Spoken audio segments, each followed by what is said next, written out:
सबका जन्म कर्म से होता है। जैसा तुम देखो, आज का किया हुआ पुण्य, आज का किया हुआ पुण्य कल सुख बन करके आएगा, ये पक्की बात है। और आज का किया हुआ पाप कल दुख बन करके आएगा। सुख मिलता है हमारे कर्मों से और दुख मिलता है हमारे कर्मों से। हाँ जी के ना जी? क्यों नवनीत भैया, सही बात है ना?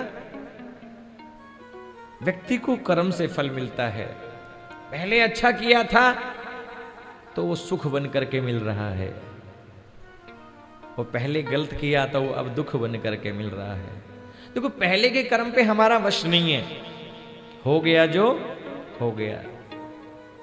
लेकिन आज हम अच्छा करेंगे तो कल हमें अच्छा मिलेगा। आज का पुण्य कल सुख बनेगा, आज का पाप कल दुख बन करके आएगा।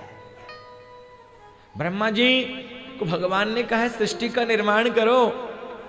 ब्रह्मा जी कहते हैं प्रभु सृष्टि का तो निर्माण मैं करूं, लेकिन सृष्टि का निर्माण करूं कहां पर? वो पृथ्वी तो रसातल में चली गई है। ब्रह्मा जी से कहा मेरा ध्यान करो। भगवान का ध्यान ब्रह्मा जी ने किया।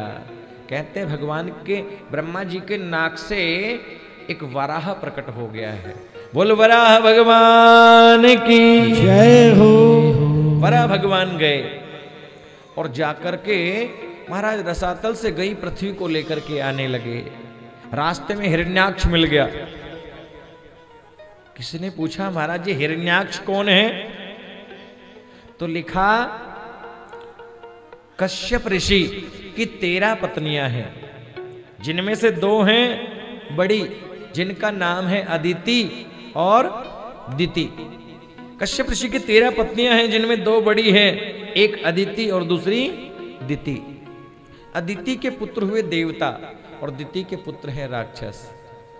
एक बार देवताओं ने राक्षसों को मारा है महाराज, तो दिति ने आकर के महाराज कश्यप से कहा हे प्रभु,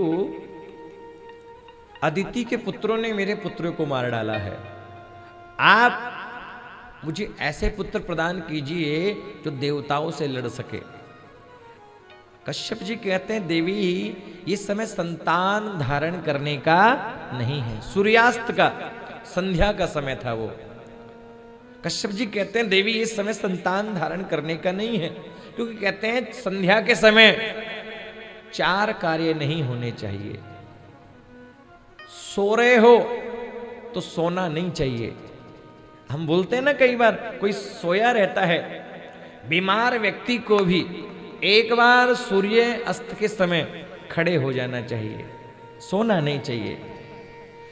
जब सूर्य अस्त हो रहा हो शयन नहीं करना चाहिए, भोजन भी नहीं करना, खाना नहीं चाहिए। सोएंगे तो शरीर में बीमारी आएगी, भोजन करेंगे तो भोजन अन्न भी दूषित होकर के बीमारी को बढ़ाने वाला बनेगा। सोना नहीं, भोजन नहीं करना। और कई बार बच्चों को देखा जाता है बच्चे पढ़ाई करते हैं, जब सूर्य अस्त हो रहा हो उस समय पढ़ाई नहीं करनी चाहिए, नहीं तो समय आने पर वो पढ़ाई तुम्हारे काम नहीं आएगी। वो पढ़ाई बच्चे भूल जाएंगे।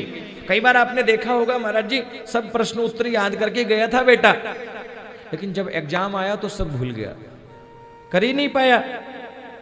क्यों भीमसेन जी? बहुत लोग ऐसे मिलते होंगे, गुरुजी याद था हमें, अरे तो किया नहीं तूने, अरे अच्छे से पढ़ा था क्लास में, सबसे पहले तूने सुनाया, लेकिन एग्जाम में किया नहीं, गुरुजी भूल गया। तो संध्या के समय पढ़ाई भी नहीं करनी चाहिए और संतान धारण नहीं करनी चाहिए। 4 काम सूर्य अस्त के समय नहीं। लेकिन माता अदिति महाराज जिद की है कि मुझे संतान चाहिए, और गर्भ धारण किया तो कहते हैं गर्भ में 2 राक्षस आ गए हैं। और ये राक्षस कौन है? कहते हैं भगवान नारायण के 2 द्वारपाल है।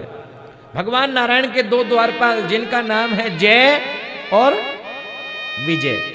लिखा है कि द्वारपाल हरि के प्रिय दो, द्वारपाल हरि के प्रिय दो, द्वारपाल हरि के प्रिय दो, द्वारपाल हरि के प्रिय दो। जय और विजय जान सबको, जय और विजय जान सबको, द्वारपाल हरि के प्रिय दो, द्वारपाल हरि के प्रिय दो।